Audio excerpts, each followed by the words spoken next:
नमस्कार दोस्तों, एक बार फिर से आप सभी का स्वागत है हमारे प्यारे से यूट्यूब चैनल फिजिक्स बाय यार अनु विश्व में। तो जिसमें हम लोग पढ़ रहे थे वैद्युत धारिता। ठीक है, तो आज हम लोग उसी चैप्टर में आगे पढ़ने वाले हैं जिसकी एक वीडियो मैंने अपलोड कर दिया था और आज हम लोग दो वीडियो और अपलोड करने वाले हैं।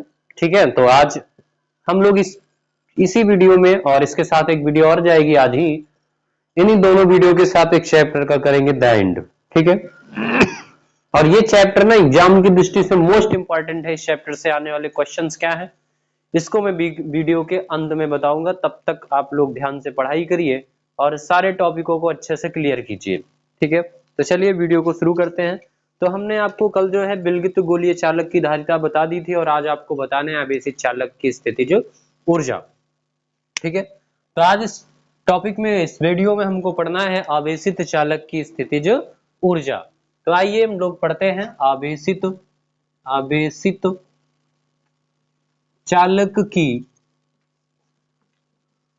स्थितिज ऊर्जा। तो हमको पढ़ना है आवेशित चालक की स्थितिज ऊर्जा। ठीक है, दिख रहा है? हाँ, दिख रहा है चीजें। तो आवेशित चालक की स्थितिज ऊर्जा क्या होता है, ये चीज हम लोगों को आज इस वीडियो में पढ़ना है। ठीक है, कहते किसको है आवेशित चालक की स्थितिज ऊर्जा, है क्या आखिर में ये वो स्थितिज ऊर्जा। ठीक है, तो देखो स्थितिज ऊर्जा ना सदैव कोई ना कोई कार्य होता है। जैसे नॉर्मली मैकेनिकल स्थितिज ऊर्जा की बात करें तो जब कोई वस्तु है उसको पृथ्वी तल से कुछ ऊंचाई तक उठाने में जो कार्य किया जाता है, इसी कार्य को क्या बोलते हैं, उसकी स्थित। तो यही कार्य इस वस्तु में स्थितिज ऊर्जा के रूप में संचित हो जाता है। अब हमको पढ़ना आवेशित चालक की स्थितिज ऊर्जा।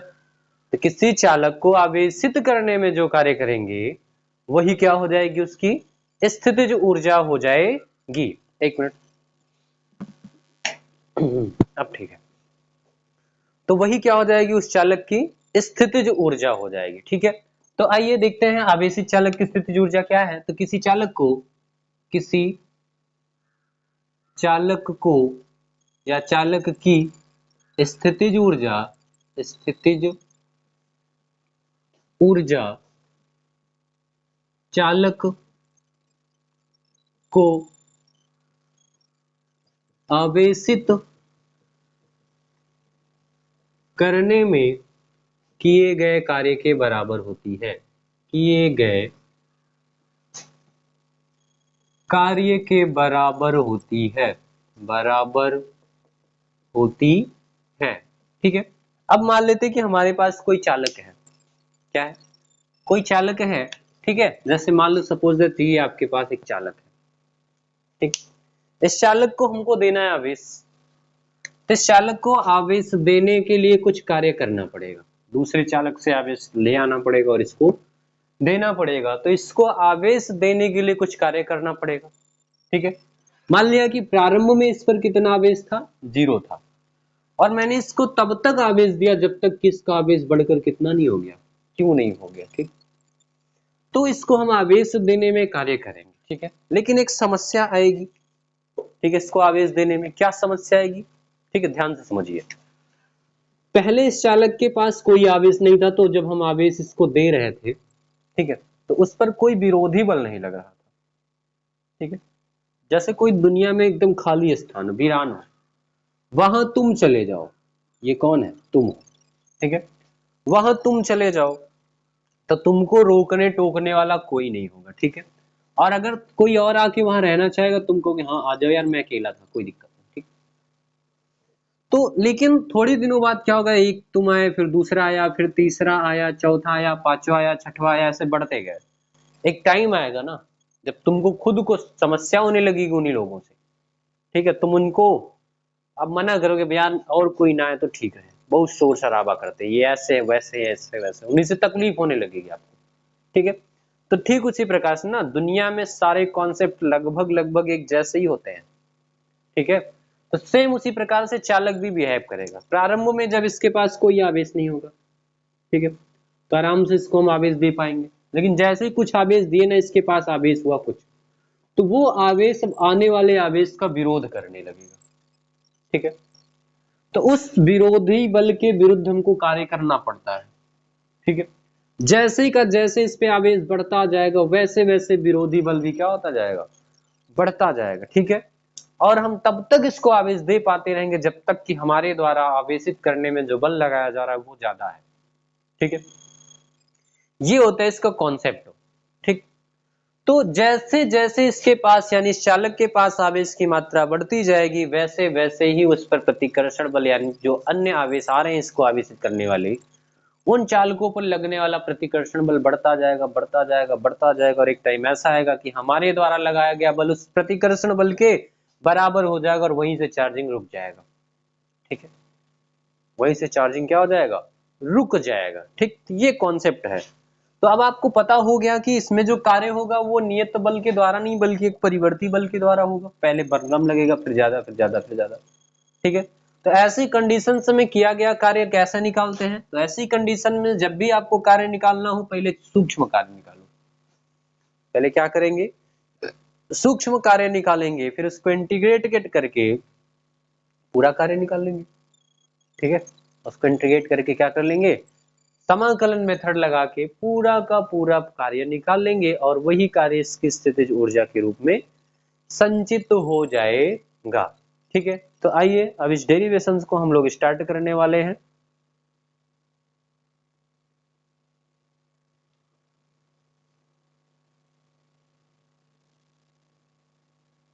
तो चलिए अब मैं मान लेता हूं कि इसको मैंने जो है देखो बल नियत राशि है तो छोटा कार्य निकालना है, तो छोटा कार्य निकालने के लिए पहले छोटा आवेश देने में किया गया कार्य निकालेंगे। ठीक है, तो माना चालक को dq आवेश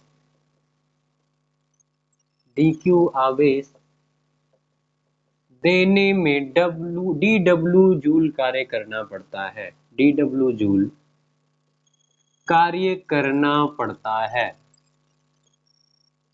ठीक है, तो चालक को आवेश कितना दे रहे हैं, dq दे रहे हैं ना, तो dq आवेश देने में कितना कार्य करना पड़ रहा है, dw करना पड़ रहा है। ठीक है, तो dw जो कार्य है वो किसके बराबर हो जाएगा, आपने पढ़ा है ना, v equal to W upon Q, तो w बराबर वी क्यू।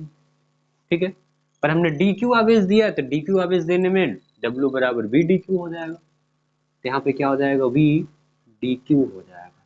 ठीक है, v dq हो जाएगा। ठीक, फिर उसके बाद इधर का d हटाएंगे तो उधर इंटीग्रेशन लग जाएगा, तो क्या हो जाएगा, w बराबर इंटीग्रेशन v dq, w बराबर इंटीग्रेशन v dq हो जाएगा। ठीक है, अच्छा c इज इक्वल टू आपने पढ़ा q अपान v, तो बोलो v इज इक्वल टू क्या हो जाएगा, q अपान c। ठीक है, क्योंकि v इज इक्वल टू क्या होता है, q अपान c होता है। ठीक है, इसलिए मैं यहाँ पे पुट करूंगा, तो w बराबर हमको मिला, अच्छा इंटीग्रेशन लगाया हूं ना तो लिमिट भी बस लगानी पड़ेगी, कहां से कहां तक चालक को हम आवेशित कर रहे हैं, तो चालक को जीरो कूलाम आवेश से स्टार्ट किया हमने आवेशित करना, q कूलाम आवेश तक आवेशित किया है। तो W बराबर जो बी डी क्यू है इस पर लिमिट लगेगी, कहां से कहां शुरू कहां से किया, जीरो कूलाम से। कब तक दिया आवेश, जब तक उसके पास क्यू नहीं हो गया, तो जीरो से क्यू कूलाम आवेश तक मैंने आवेशित किया। तो W बराबर V को क्या पुट करेंगे, Q अपान C, तो यहाँ पे रख दो आप Q अपान C, इंटीग्रल जीरो से Q dQ हो जाएगा। ठीक है, फिर आगे चलेंगे तो क्या मिलेगा आपको, तो आगे चलने पर W बराबर C धारिता चालक की नियत होती है, नहीं बदलती है, इसको बाहर निकाल लीजिए, तो 1/c बाहर आ जाएगा, इंटीग्रेशन जीरो से Q dQ मिल जाएगा आपको। ठीक, अच्छा आपको याद है मैंने एक सूत्र बताया था, integration x power n dx is equal to x power n plus 1 upon n plus 1, तो यहाँ पे अपने पास Q dQ है, तो इंटीग्रेशन Q dQ है ना, तो Q की घात कुछ नहीं तो एक, तो इंटीग्रल क्या हो जाएगा, Q की घात 1 प्लस 1 बटे 1 plus 1 is equal to Q square by 2, इसका समाकलन कितना हो गया, Q स्क्वायर बाई 2 हो गया, तो 1/c, और इस पूरे का समाकलन कितना हो गया, Q स्क्वायर बाई 2, और इस पर लिमिट कितना है, 0 से Q। ठीक, आगे चलेंगे तो W बराबर 1/c, 2 को बाहर कर लेते हैं तो इंटू 1/2 बाहर आ जाएगा, upper limit minus lower limit replace करेंगे तो ऊपर तो Q स्क्वायर, तो Q के स्थान पे Q रखेंगे तो Q स्क्वायर, माइनस Q के स्थान पे 0 रखेंगे तो 0 का स्क्वायर हो जाएगा। चलो 1/2 को अलग कर लो, बाहर कर लो, तो 1/2 into 1/c into Q square में से 0 स्क्वायर घटेगा तो क्या आएगा, क्यू स्क्वायर। ठीक, आया क्या आपका, तो आया आपका W बराबर क्यू स्क्वायर का गुणा 1 में होगा तो 1/2 क्यू स्क्वायर बाई सी आ जाएगा। ठीक है, तो ये हो गया कार्य। पर आपको पता है ना कि कार्य के बराबर ऊर्जा होती है, तो परिभाषा से क्या मिलेगा आपको, किसकी, ऊर्जा की। तो ऊर्जा की परिभाषा से, तो ऊर्जा की परिभाषा से क्या मिलने वाला है आपको, W किसके बराबर था, तो U बराबर हो जाएगा W, तो U बराबर W की वैल्यू 1/q स्क्वायर C। ठीक है, क्यू स्क्वायर C हो जाएगा ना, जूल।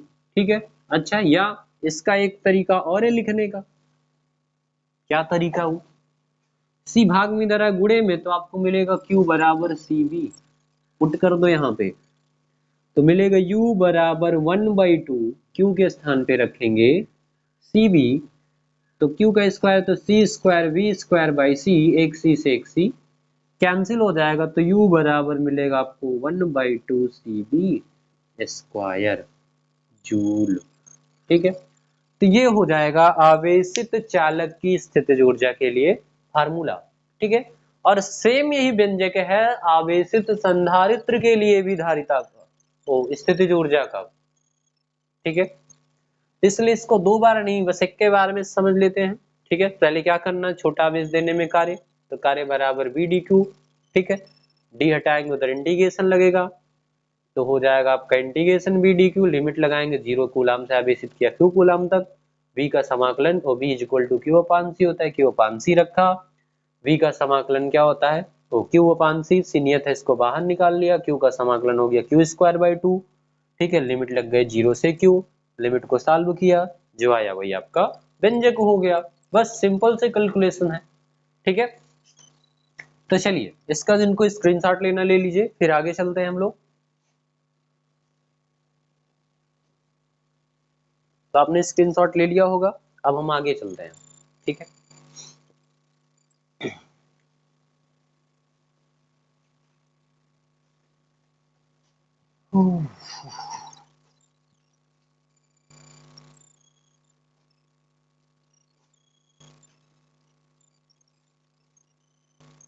चलिए, तो नेक्स्ट है अपना एक लंबी सी डिफिनीशन है, क्या, दो आवेशित चालकों को एक दूसरे से जोड़ने पर आवेशों का पुनर्वितरण उभयनिष्ठ विभव। ठीक है, क्या पढ़ना है हमको, दो आवेशित चालकों को एक दूसरे से जोड़ने पर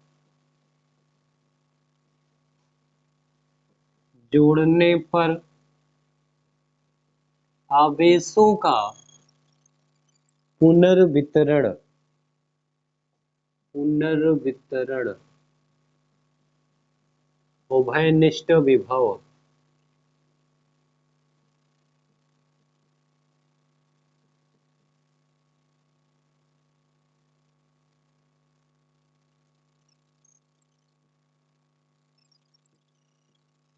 ठीक है, दो आवेशित चालकों को एक दूसरे से जोड़ने पर आवेशों का पुनर्वितरण उभयनिष्ठ विभव।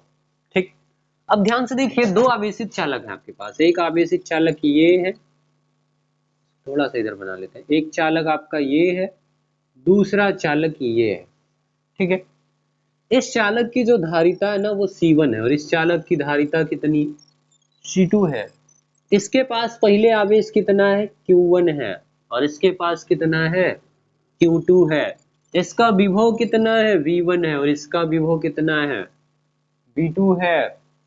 ठीक है, फिर और अब मैं क्या कर रहा हूं, इनको जो है एक तार के द्वारा जोड़ देता हूं, दोनों चालकों को क्या करूंगा, एक तार के द्वारा जोड़ दूंगा। ठीक है, तो होगा क्या कि आवेश जो है उच्च विभव से निम्न विभव की ओर स्थानांतरित होने लगेगा, प्रवाहित होने लगेगा।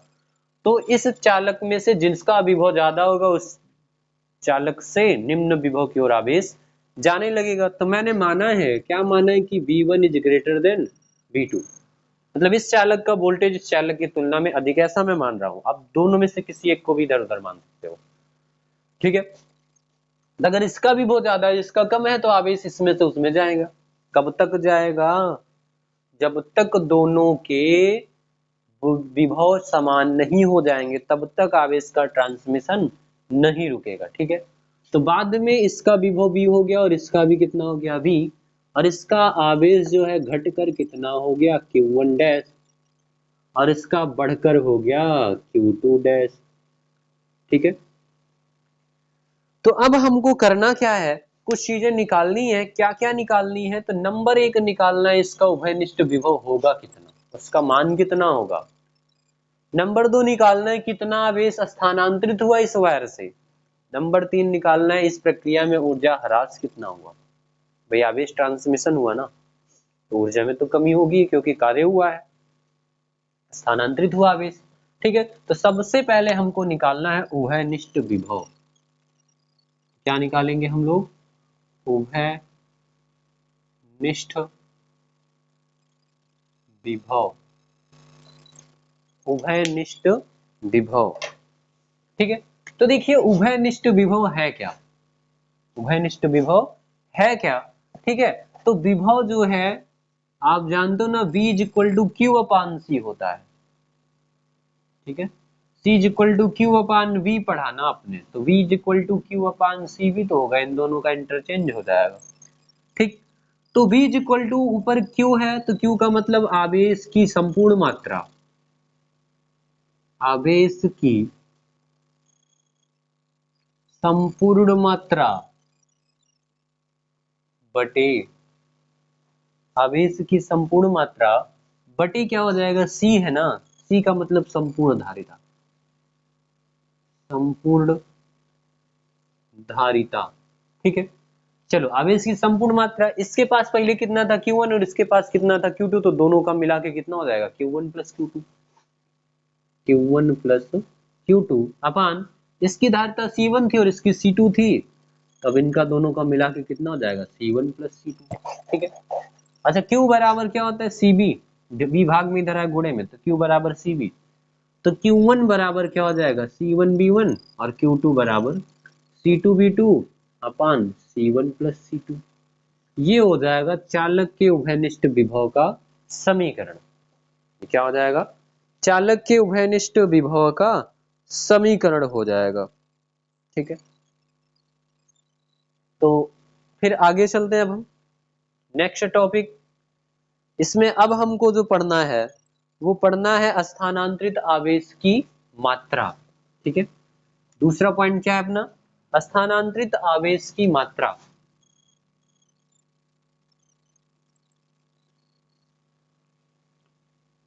आवेश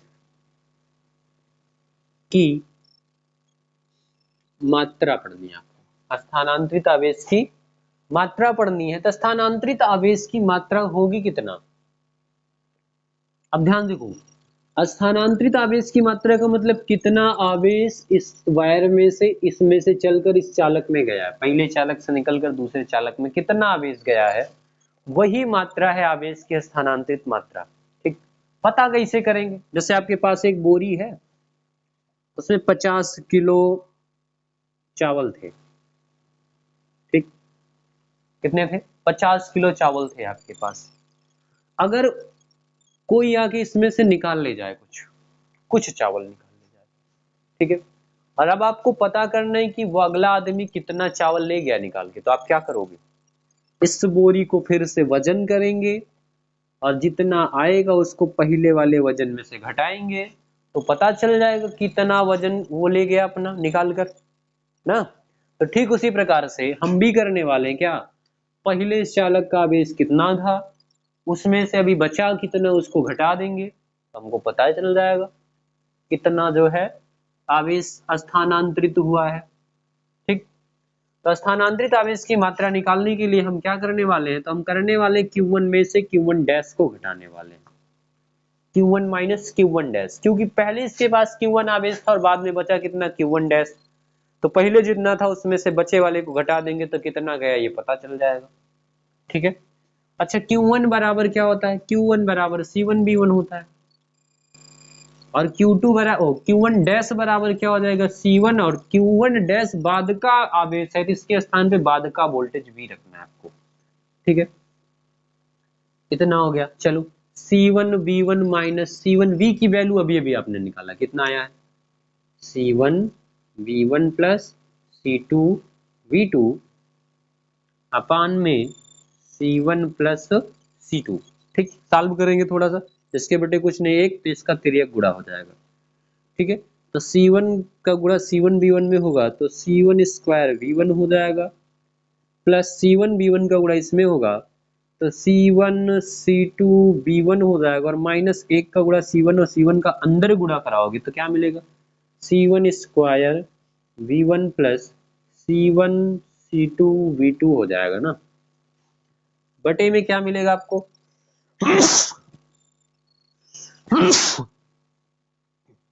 C1 प्लस C2 का गुणा 1 में होगा तो क्या मिल जाएगा C1 प्लस C2 मिल जाएगा। ठीक है, आगे चलिए जरा यहां ध्यान से देखेंगे तो आपको एक ही चीज दुई बार, और एक प्लस में दूसरा माइनस में दिख रहा है तो इसको कर देंगे कैंसिल। ठीक है, चलो बचा क्या, तो बचा क्या है आपके पास C1 C2 इसमें भी और C1 C2 इसमें भी एक कॉमन कर लो आप, C1 C2 कॉमन हो गया, ब्रैकेट के अंदर B1 प्लस क्या बचेगा B2 बचेगा अपान C1 प्लस C2 हो जाएगा। क्या है, किसका सूत्र है तो Q1 माइनस Q1 डैश का सूत्र है। ठीक है, किसका सूत्र है Q1 माइनस Q1। अच्छा एक गड़बड़ी हो गया, यहाँ माइनस था ना, माइनस का अगर इसमें गुणा होगा तो ये प्लस है तो प्लस माइनस माइनस हो जाएगा, इस माइनस का अंदर गुणा करेंगे तो प्लस माइनस माइनस हो जाएगा, तो यहाँ पे आपको ना माइनस मिलने वाला। ठीक है, तो ये हो गया समीकरण, इसको किसका समीकरण, या स्थानांतरित आवेश की मात्रा Q1 minus Q1 dash is equal to मिल गया आपको ये समीकरण। ठीक है, तो ये हो गया स्थानांतरित आवेश की मात्रा। अब नेक्स्ट हमको पढ़ना है आवेशों के पुनर्वितरण में ऊर्जा ह्रास, तो आप इसका ले लीजिए स्क्रीनशॉट, फिर हम आगे चलते हैं। चलिए आपने स्क्रीनशॉट ले लिया होगा, ठीक, फिर हम आगे चलते हैं। तो डेरिवेशन को हम इस बार यहां से स्टार्ट करने वाले। ठीक, ऊर्जा ह्रास निकालना है आपको, क्या निकालना है ऊर्जा ह्रास। ठीक है,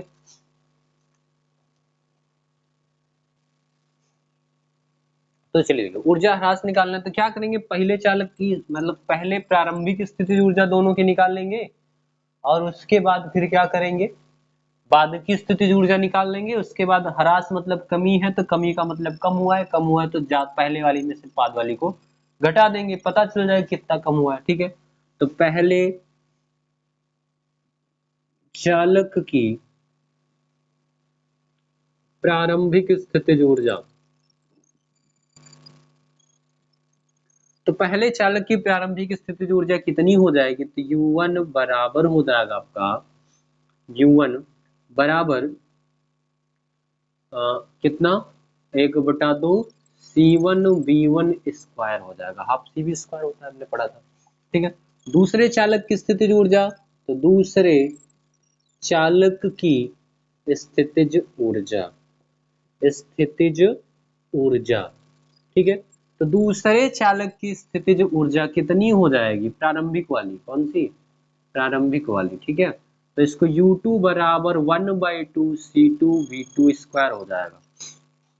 दोनों की संयुक्त स्थितिज ऊर्जा क्या हो जाएगी, दोनों चालकों की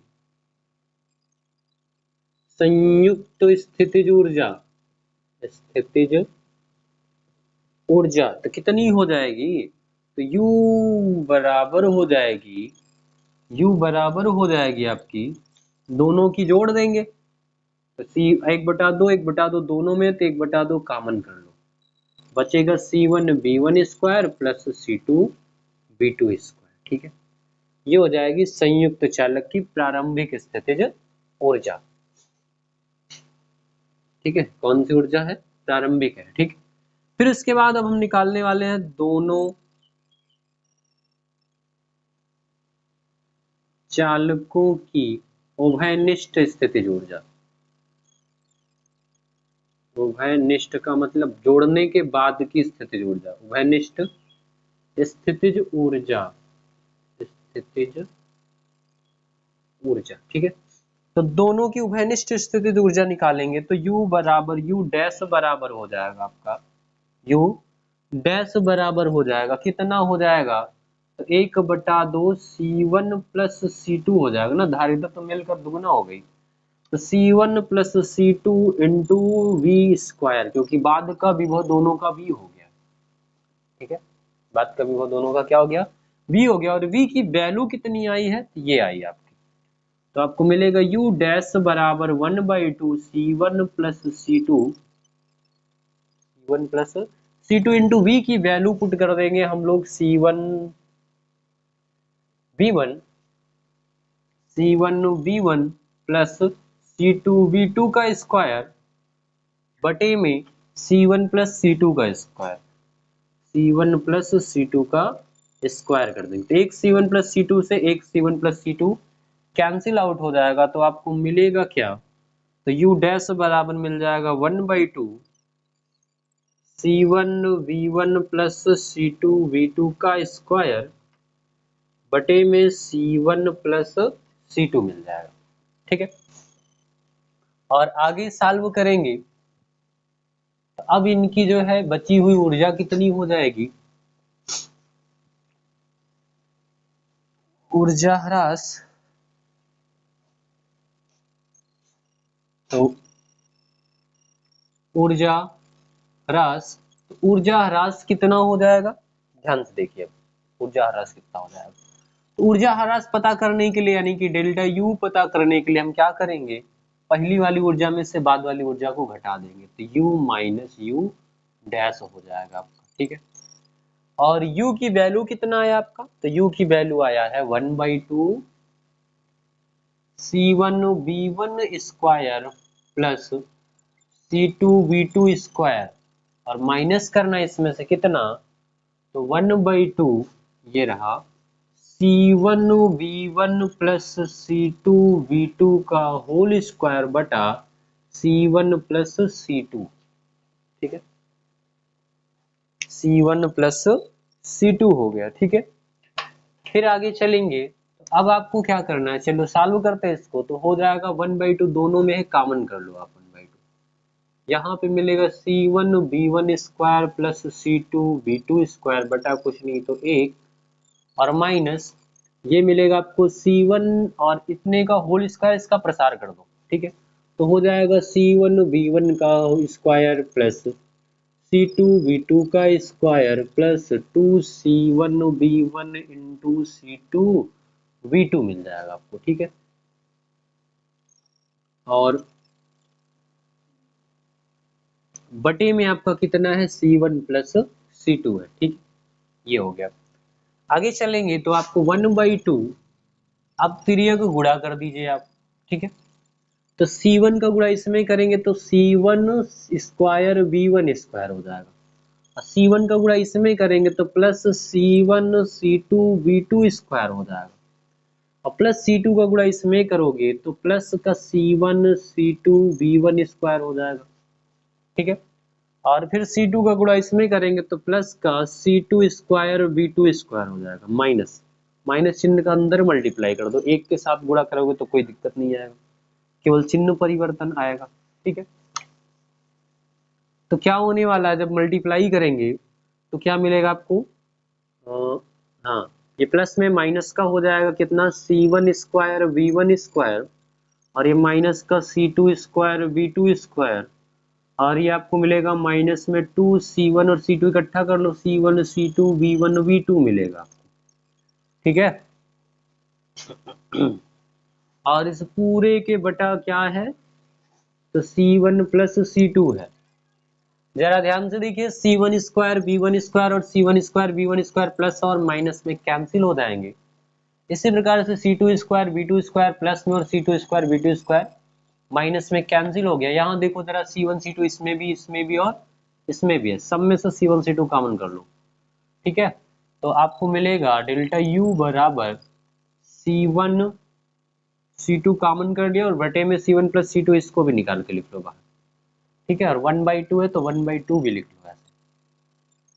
और अब आपके पास अंदर क्या बचा, तो अंदर बचा आपके पास यहाँ पे क्या बचा, V2 स्क्वायर प्लस यहाँ पे बचा V1 स्क्वायर और माइनस का यहाँ पे V1 V2 बचा, 2V1 V2, तो 2V1 V2 बचा आपके पास, ठीक है। आगे चलेंगे तो डेल्टा V बराबर 1/2 C1 C2 अपान C1 प्लस C2, ये देखो A square plus B square minus 2AB बन रहा है, क्या बन रहा है, A square plus B square minus 2AB, तो जिसको हम लिख सकते हैं ए प्लस वी का, सॉरी ए माइनस वी का होल स्क्वायर, तो V1 माइनस V2 का क्या हो जाएगा, होल स्क्वायर हो जाएगा। और ये हो जाएगा ऊर्जा ह्रास का फार्मूला, ठीक है, जूल में। तो इसका भी स्क्रीनशॉट ले लीजिए, फिर आगे चला जाएगा।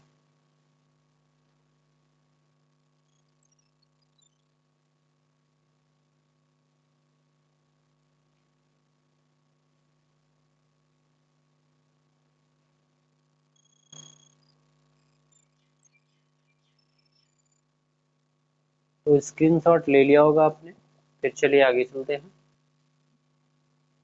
तो स्क्रीनशॉट ले लिया होगा आपने, चलिए फिर हम आगे चलते हैं नेक्स्ट टॉपिक की ओर। तो नेक्स्ट टॉपिक का जो नाम है वो है संधारित्र, ठीक है।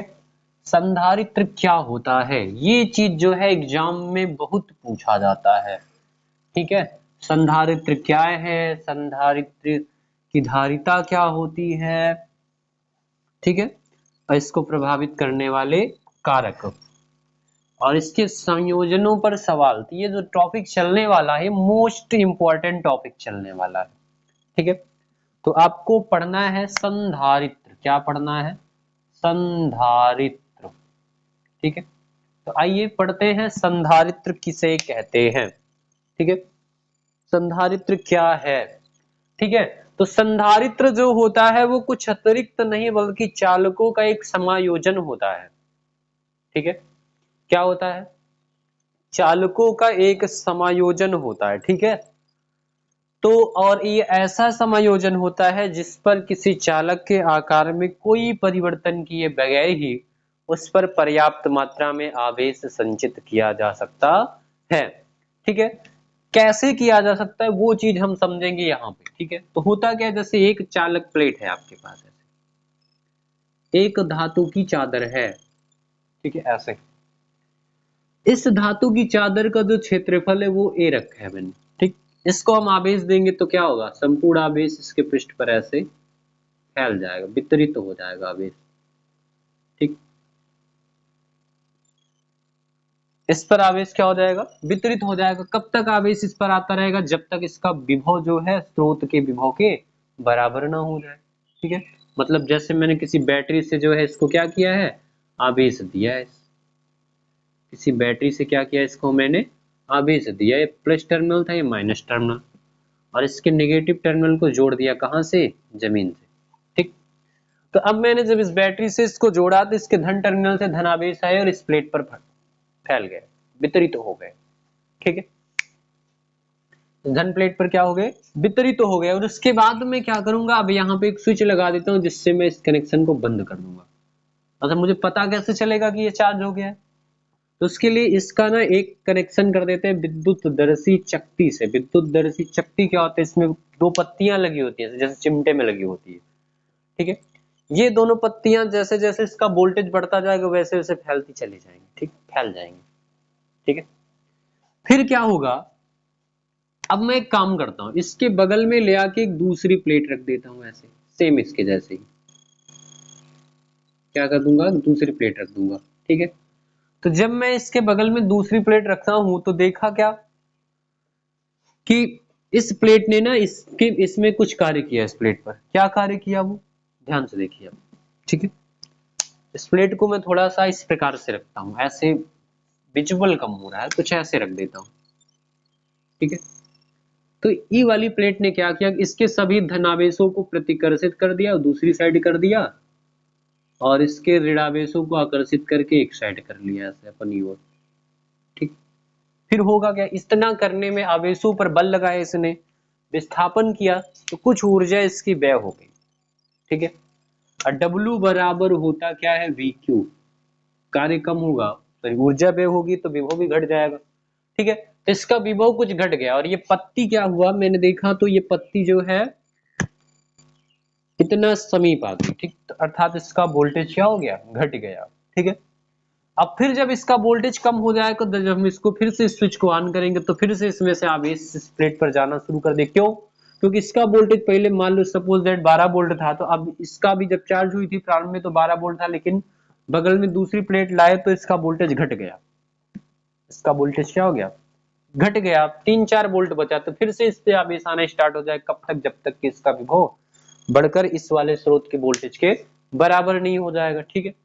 फिर क्या किया गया, इस वाली प्लेट को ना अर्थ कर देते हैं, तो जमीन क्या करेगी, इसके धनावेशों को आकर्षित कर लेगी, सारे सारे धनावेश कहाँ चले जाएंगे, जमीन में। और ये इस वाली प्लेट के आकर्षण बल की वजह से इसमें जमीन से कुछ इलेक्ट्रॉन इधर आएंगे, ठीक है। क्या होंगे, कुछ इलेक्ट्रॉन जमीन से निकलकर इस प्लेट पर आएंगे, जिससे कि इसके सारे के सारे धनावेश तो चले गए थे और उनके स्थान पर अब आ गए सारे के सारे कौन से आवेश, ऋण आवेश आ गए, ठीक है। तब इस प्लेट को मैं फिर से वैसे बना देता हूं जैसे होना चाहिए इसको, ऐसे, ठीक है। तो इस पर क्या हो गए, ऋण आवेश आ गए इस प्लेट पर। तो अच्छा, आवेश को आकर्षित करने में इस प्लेट ने फिर से कुछ कार्य किया जिससे इसका विभव फिर से घट जाएगा, और फिर से जब हम इसको यहाँ से जोड़ेंगे तो फिर से इसमें से आवेश जाना स्टार्ट होगा इस पर, ठीक है।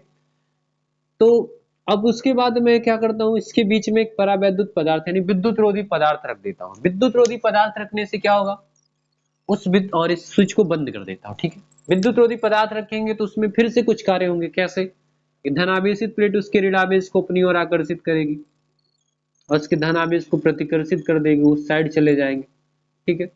इसमें फिर से आवेशों का स्थानांतरण किया, फिर से कुछ कार्य किया जिससे इसका विभव फिर से क्या हो जाएगा, कम हो जाएगा। और फिर से जब हम इस स्विच को ऑन करेंगे फिर से इस बैटरी से आवेश निकल कर कहाँ आएंगे, इस प्लेट में आएंगे, ठीक है। तो इस प्रकार से मैंने इस प्लेट के आकार में कोई परिवर्तन नहीं किया, फिर भी इस पर आवेश, आने वाले आवेश की मात्रा बढ़ती गई बढ़ती गई बढ़ती गई, ठीक है। तो ये जो समायोजन तैयार हुआ, इसी समायोजन को ही हम लोग क्या कहते हैं, संधारित्र कहते हैं। अब इसको डिफाइंड कैसे करेंगे, तो संधारित्र, संधारित्र चालकों का एक ऐसा समायोजन है जिसमें किसी चालक के आकार में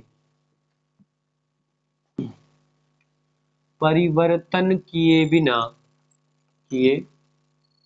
बिना उस पर पर्याप्त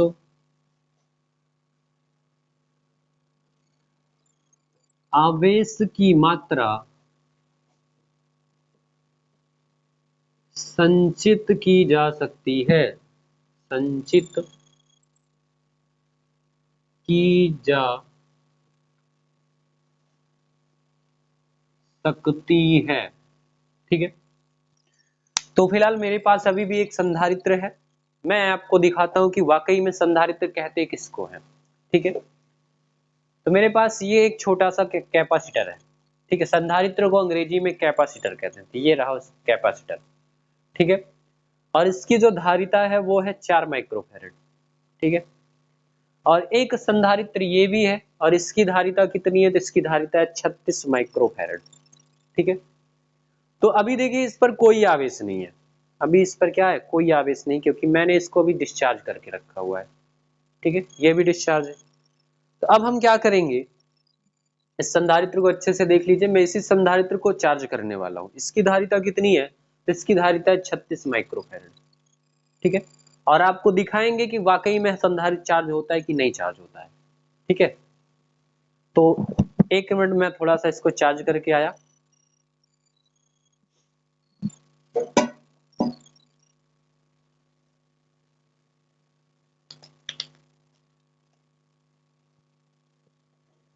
तो देखिए ये जो संधारित्र है ये अब चार्ज हो चुका है, ठीक है, वही संधारित्र है, ये चार्ज हो चुका है। कैसे पता चलेगा कि चार्ज हुआ, तो इस पर ध्यान से देखिएगा।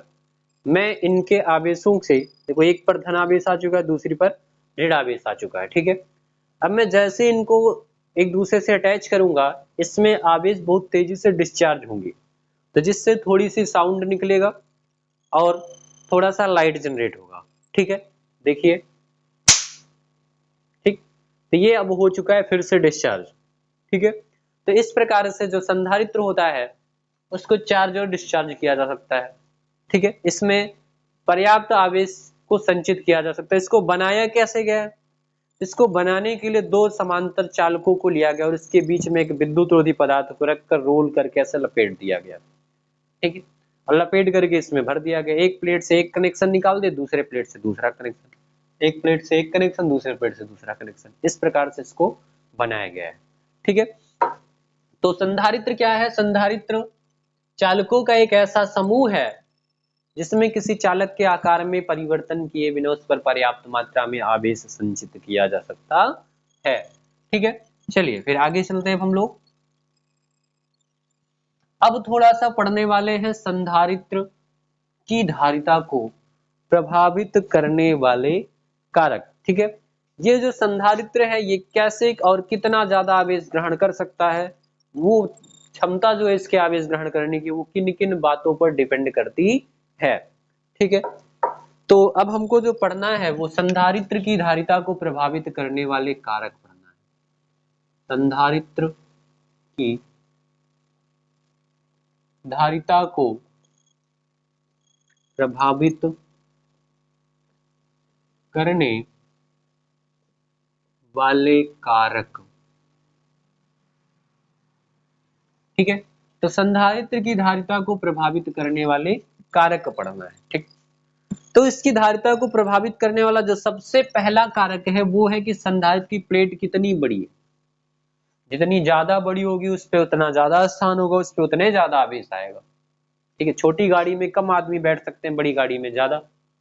तो ठीक उसी प्रकार से जब प्लेट छोटी होगी तो उस पर कम आवेश आएगा, और ज्यादा प्लेट होगा तो प्लेट बड़ी होगी तो उसके पर ज्यादा आवेश आएगा। तो मैं कह सकता हूं कि जो संधारित्र की धारिता है वो उसके प्लेट के क्षेत्रफल पर निर्भर करती है। छोटी प्लेट के क्षेत्रफल वाले संधारित्र का, छोटे क्षेत्रफल की प्लेट वाले संधारित्र की धारिता कम होगी और बड़े प्लेट के क्षेत्रफल वाले संधारित्र की धारिता अधिक हो जाएगी, ठीक है।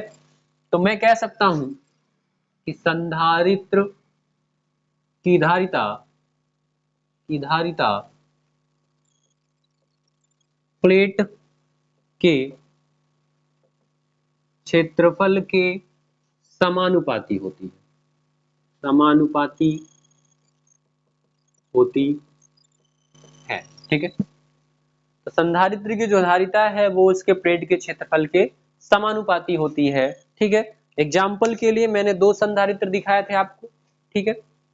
ये बड़ा दिख रहा है तो इसके प्लेट बड़े होंगे, और इसकी धारिता कितनी है तो ध्यान से देखिए, इसकी धारिता है 36 माइक्रोफैरड, ठीक है। ये छोटा संधारित्र है तो इसके प्लेट भी छोटे होंगे, तो इसकी धारिता देखो कितना है, तो यहाँ पे लिखा है, मेंशन किया गया यहाँ पे 4 माइक्रोफैरड, ठीक है। तो जितना बड़ा संधारित्र उसकी उतनी बड़ी प्लेट, और जितना बड़ी प्लेट उतने बड़ा उसकी धारिता। जितना छोटा संधारित्र उसकी उतनी छोटी प्लेट, और जितनी छोटी प्लेट उसकी उतने कम धारिता, ठीक है। तो छोटी प्लेट पर धारिता कम हो जाती, बड़ी प्लेट होने पर धारिता बढ़ जाती, जिसका मतलब धारिता प्लेट के क्षेत्रफल के समानुपाती है, ठीक है। तो संधारित्र की धारिता प्लेट के क्षेत्रफल के समानुपाती होती है, अर्थात C is proportional to A, ठीक है। दूसरी बात, दोनों प्लेट ना जितनी ज्यादा दूर होंगी तो एक प्लेट के द्वारा दूसरी प्लेट पर उतना ही कम बल लगेगा, और जितना कम बल लगेगा उतने कम कार्य होगा, आवेश की मात्रा उतने कम आएगी, ठीक है। तो कह सकते हैं नंबर 2 पॉइंट, संधारित्र की धारिता, संधारित्र की धारिता प्लेटों के बीच की दूरी के, प्लेटों के बीच की दूरी के व्युत्क्रमानुपाती होती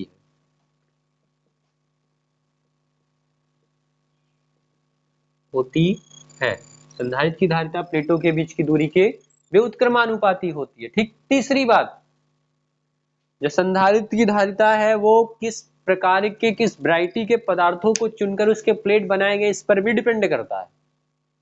ठीक है, खराब क्वालिटी के आप पदार्थ लाओगे तो उसमें कम आवेश संचित किया जाएगा, अच्छी क्वालिटी का पदार्थ लाओगे तो उस पर ज्यादा आवेश संचित किया जाएगा। ठीक है, तो संधारित्र की धारिता पहले क्या लिखा, संधारित्र की धारिता प्लेटों के बीच की दूरी के व्युत्क्रमानुपाती होती है, अर्थात C is proportional to 1/d ना। तीसरी बात, संधारित्र की धारिता, संधारित्र की धारिता धारिता प्लेटों के पदार्थ पर निर्भर करती है, प्लेटों के पदार्थ पर निर्भर करती है। ठीक है, चौथी बात, संधारित्र की धारिता, आपने देखा था ना जब दोनों प्लेटों के बीच कुछ नहीं रखा था तो कम सा आवेश ग्रहण कर रहा था, प्लेटों के बीच एक पदार्थ रखा, परावैद्युत पदार्थ, तो उस पर भी कार्य हुआ जिससे और आवेश आ गया उस प्लेट पर। इसका मतलब संधारित्र की धारिता प्लेटों के बीच के माध्यम पर भी डिपेंड करती है। ठीक है, तो संधारित्र की धारिता प्लेटों के बीच के माध्यम पर निर्भर करती है, माध्यम पर निर्भर करती है।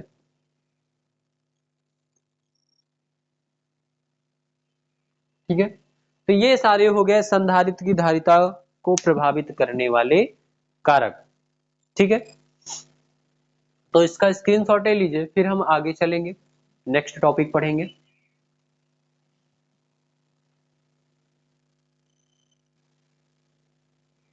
तो आपने स्क्रीनशॉट ले लिया होगा, फिर चलिए आगे चलते हैं नेक्स्ट टॉपिक की ओर।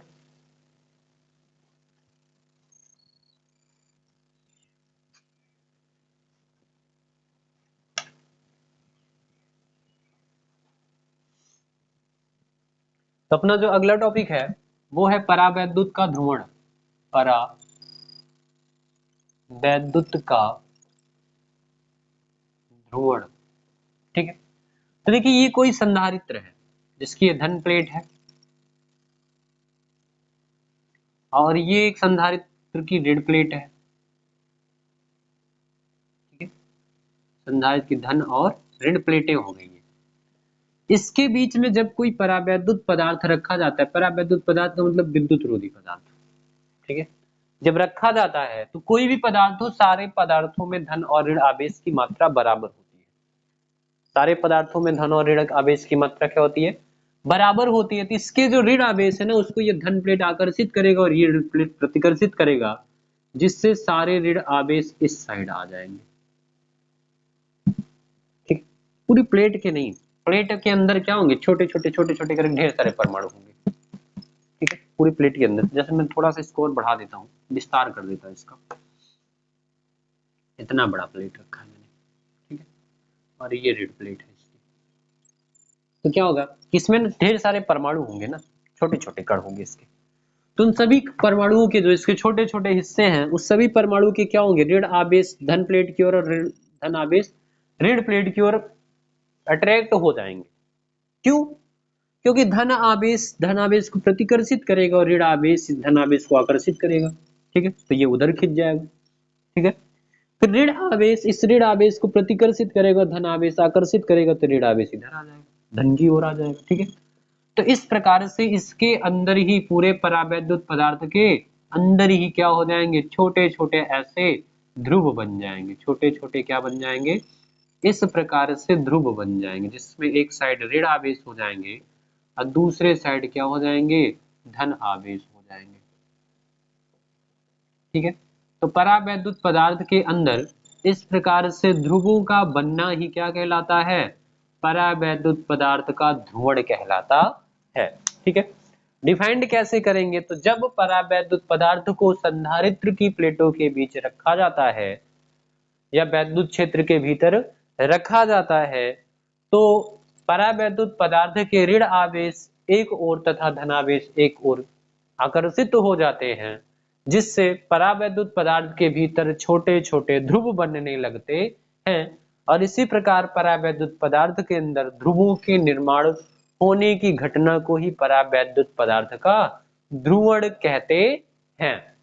ठीक है, मैंने डेफिनेशन बोल दिया है, आप आराम से लिख लीजिएगा। अब हम नेक्स्ट टॉपिक की ओर चलते हैं, परावैद्युत सामर्थ्य तथा भंजक विभवांतर की ओर। ठीक है, अब परावैद्युत सामर्थ्य क्या है और भंजक विभवांतर क्या है। परावैद्युत सामर्थ्य, परावैद्युत सामर्थ्य, ठीक है, तो परावैद्युत सामर्थ्य क्या होता है भाई।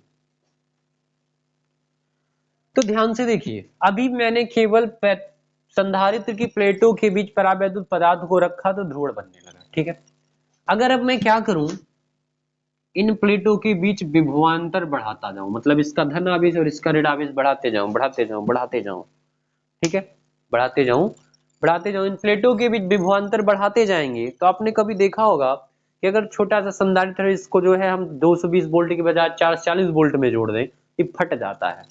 क्या हो जाता है, फट जाता है। ठीक है, तो ठीक उसी प्रकार से यहाँ पे भी अगर हम क्या करेंगे, वोल्टेज को बढ़ाते जाएंगे तो एक टाइम ऐसा आएगा, ठीक है, कि क्या होगा कि जो संधारित्र की ये परावैद्युत पदार्थ है ना, ये अपना गुण खो देगा। गुण खोने का मतलब, परावैद्युत पदार्थ है विद्युत रोधी पदार्थ, विद्युत रोधी पदार्थ का मतलब होता है जिसमें से आवेश ना ट्रांसमिशन हो। ठीक है, लेकिन हाई वोल्टेज होने पर क्या हो जाता है, परावैद्युत पदार्थ से भी वोल्टेज आवेश ट्रांसमिशन शुरू हो जाता है। ठीक है, तो क्या करना है हमको, वो वाला अधिकतम विभवांतर जिसको ये परावैद्युत पदार्थ अपना गुण बिना खोए सहन कर सके। अपना गुण बिना खोए सहन करने का मतलब कि वैद्युत रोधी पदार्थ है तो वैद्युत रोधी के जैसा ही बना रहे। ठीक है, जिस अधिकतम विभवांतर तक को ये सहन कर पाएगा उसी अधिकतम विभवांतर को ही इसकी परावैद्युत सामर्थ्य कहते हैं। ठीक है, तो परावैद्युत सामर्थ्य को डिफाइन कैसे करेंगे, तो परावैद्युत सामर्थ्य क्या है, तो संधारित्र की प्लेटों के बीच लगाया गया वह अधिकतम विभवांतर जिसे कोई परावैद्युत पदार्थ बिना अपना गुण खोए सहन कर सके, उसे ही परावैद्युत सामर्थ्य कहते हैं। ठीक, डिफाइन कैसे करेंगे, तो किसी समांतर या किसी विद्युत रोधी पदार्थ के सिरों के बीच लगाया गया, किसी परावैद्युत पदार्थ के सिरों पर लगाया गया वह अधिकतम विभवांतर जिसे कोई वह अधिकतम विभवांतर जिसे कोई परावैद्युत पदार्थ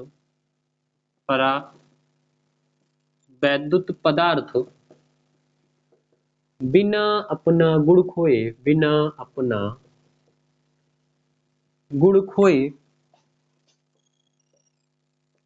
सहन कर सके। ठीक है, सहन कर सके क्या कहलाता है, परावैद्युत सामर्थ्य कहलाता है। ठीक, इसी से रिलेटेड दूसरा है भंजक विभवांतर। भंजक विभवांतर, ठीक है, अब भंजक विभवांतर क्या है, आपको बताया ना अभी कि वह अधिकतम विभवांतर जिसको परावैद्युत पदार्थ बिना अपना गुण खोए सहन कर सके, और उस अधिकतम विभवांतर से थोड़ा सा भी अधिक बढ़ाए ना वोल्टेज को तो तुरंत ही क्या कर देगा, अपना गुण खो देगा। ठीक है, ये विद्युत रोधी पदार्थ नहीं, एक सुचालक बन जाएगी, दोनों प्लेटें शार्ट हो जाएंगी। ठीक है, तो वह न्यूनतम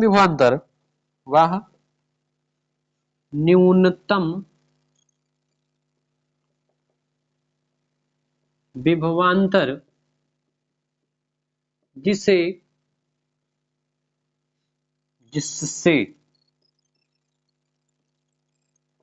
किसी परावैद्युत पदार्थ का भंजन हो जाता है। क्या हो जाता है, भंजन हो जाता है, उसे ही क्या कहते हैं, भंजक विभवांतर कहते हैं। किसी परावैद्युत पदार्थ के सिरों के बीच लगाया गया वह न्यूनतम विभवांतर जिस पर परावैद्युत पदार्थ का भंजन हो जाता है, भंजन होने का मतलब वो एक चालक की भांति व्यवहार करने लगे, उस न्यूनतम विभवांतर को ही क्या बोलते हैं, भंजक विभवांतर कहते हैं। ठीक है, तो इस वीडियो को यहीं पे ब्रेक करते हैं क्योंकि वीडियो काफी लंबी हो गई है। तो फिर मिलते हैं नेक्स्ट वीडियो में, तब तक के लिए सभी से बाय बाय।